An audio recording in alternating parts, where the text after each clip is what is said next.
Miatogo au tola boboum. Yo bon on bâti toanti. Et yo ti toantia on organise dire en fier yo voit on bava yo ne ba de moto bo yo de moto bo ame yo no titina amolo tro bo ava moto ke yo na moto be gati moto yo no gama mi no gama ke ha fier tau be adoa le me kokoma do va ile safi fifia e gawo to bo no ke banane gare me bo gameto a vegeto o va no tuto be e mia me ko le gama be zafito alo yo to minuta mima ato hawa nya mima do la ba no hawa go do ku yo parce que hawa nye lipone yo to kudo siwo kwa ne epesi apea o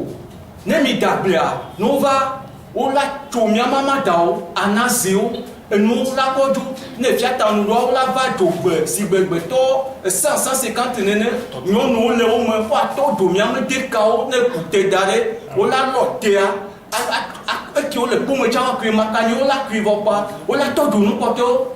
kaka va do gare mia ya ta gare ka ba la gbe kwa o kudo so akovo game to va si egbe to amowo nene Obe game fiabe miataga ku no le miataga ku sroba ku o choka o do no no me vesibele ko do na ka bon ne ntu abe yo to ge ba je di me o choka cha ku ko jo le ntu ato be ne zo wado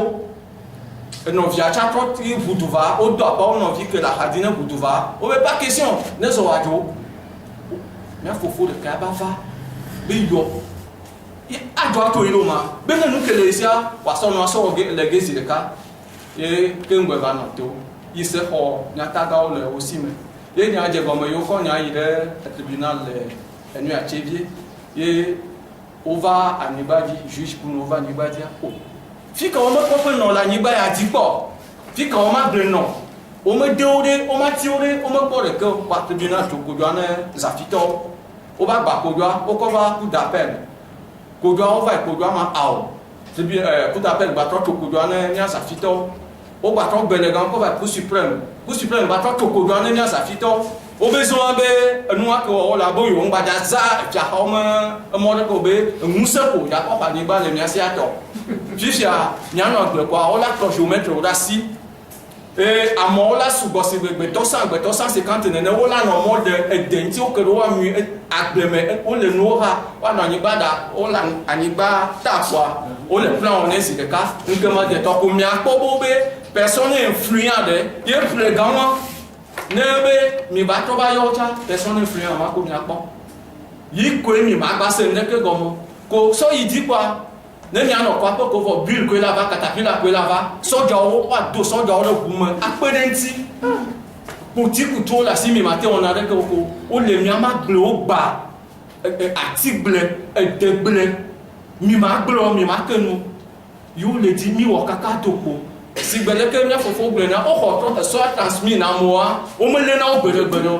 o jamia no vi nya to le ba na gble me ni chore alo de me vai ano si de cap foi na pe vo ina na la gble mo va e be pli pa to pa cha le bia ha bu ja ado ko ko de ga ani gba ta bo la ga o ja to ko ko ja ta bo ko no adu gbe ile ko yo asa wa ha bia me o le nto atera ni gba be you want to volem e via de ka de vi yo ya no fi yo ano fi ku so yo ano fi ko wa wo to a yo va joje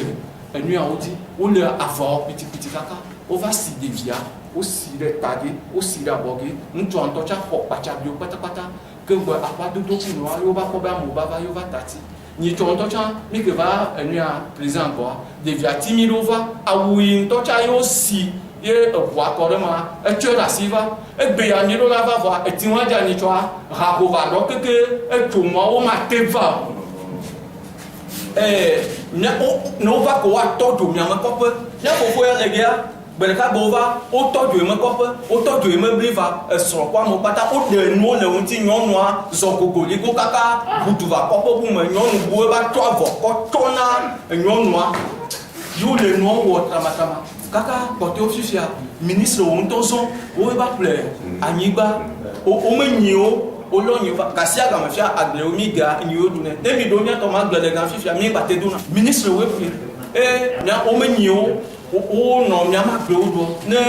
o ba do afiro ba be mi ne de mi ama de ku no odo ne egbe ne to le ga na o menyo ne no do ba no mi ja ba mi menya me nya ba agle na ne mi ko eta mi ma pota ne mi le de kuku na adukloto be de ne pede mi anti ko la te ko ne mi parce que mi to mo de pepe di eglo poto ni cho mi va nyato a me pesi me befia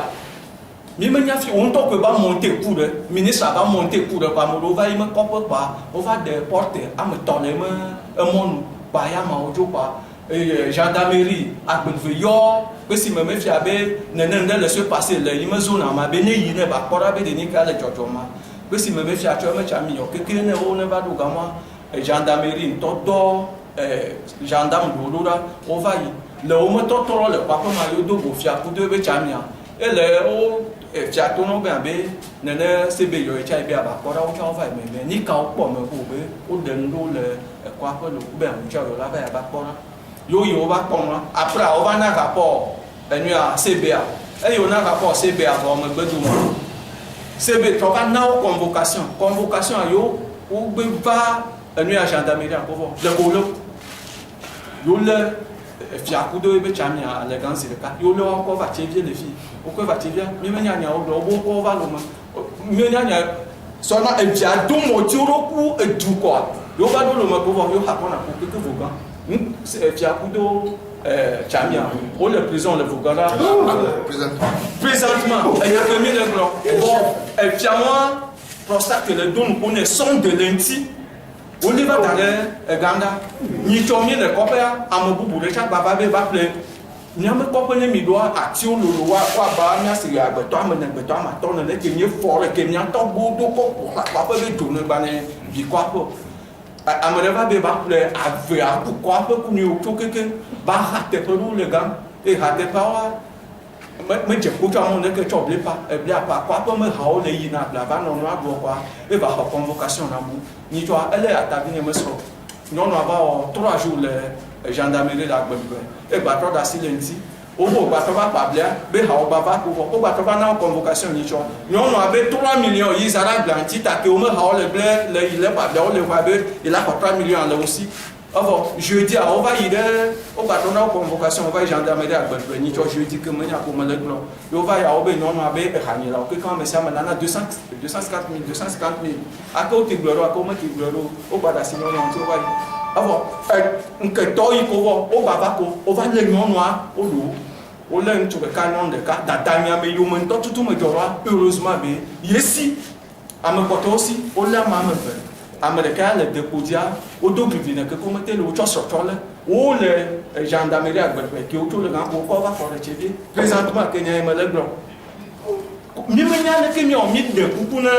enu a mi amodu ploto be ne pere mi antin me ne de mi menya fi mi ayo e gan ko di mi ata gbi ta goro ke ba di mi ata o ke mi le fo nde kan ba ni mi o enya me pa na ha to fiata yi noa amekene le nyon o le fifi abe ba to ko le mi ama ko pe be o be amede ba ko tia da la o be nya bu o e ga ka me nu ka mo nye me la ka ti me ni ka mo o be ni ma ba ba ko me pa ha enu a tonu 48 bidon ele gbeti ni me da ni me toto ni o be ni ma da fora ga ma ne me da fora ga ma wa le e bu gbogbo na mi de kuku mi pere ni anti duklo la ne pere ni anti mi aton ati ne kama ni mi ayo mi ba nu dudu bla o cha ni ame la ni o ku no bata o nya mi to le o go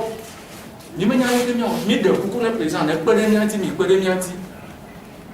mi mete le tino mi mete le nudo mi pere ni anti president ne pere ni anti no nya ne mi ne nya cha ne mi po ne mi nuti ne mi nya be to bo yo mi ape mi mu de ti de ça encore mi po mi wo 20 jours yo nya mi le de kwa ku do no kota to le funa da ira me ko ngba le yo ne kota to mi le mo kota mi de kuku to bo yo mi cha mi da na ko le doamen e tia le doamen ko ka ke ngbe mo le yidu le nya ko ne a bete to la tout là-bas nyame da na zigle un état anazi adi ni da na anazi ale vendredi anyo na be so agba ga ile lo agba me vota ne 20 yo la bala bange anazi vendredi obe yo va ko dugbe a o va on to me do ta pa me e que o la pa la gla o pa parce que o to du de ka kan gbejo année passée mi le dépodi o va mi abo mi na ha onu o do kwa comme le que mi mu da de ba ya o cho de nyame kwa peto o do kwa o to do akete ko fa do mi nyame bidon o fia ministre de Chaba va la niba le funa mi mu de ti 300 de mi cho bidon pour nous demi ou 8 jours et cho katapi là-bas et que on la tete nucha kuto ko mi mu korecha e patato o lo kote o to ti ata ba no wa to de quoi lo 2 mois que boy du vola gladi e yo benene ma ho be to ne ko de ave mi plea ne be la tu fera ma problème lo elle va bien fana elle va donc nous ici le quoi le tchégé mais ma va aider ici à quoi mais va ici à quoi mon téléphone à ka ici à réponse que nous que be me la menine ne elle va gros de temps que va de le bon et non le wa mia ni laisse tout mais nya me go et sur nya ne va le 5e génération la ni ba djebe quand ba nya va le papa et sur la signe dit la signe mais va la première 3 mois au dieu le ya nous ta la donc tu nous la économie anti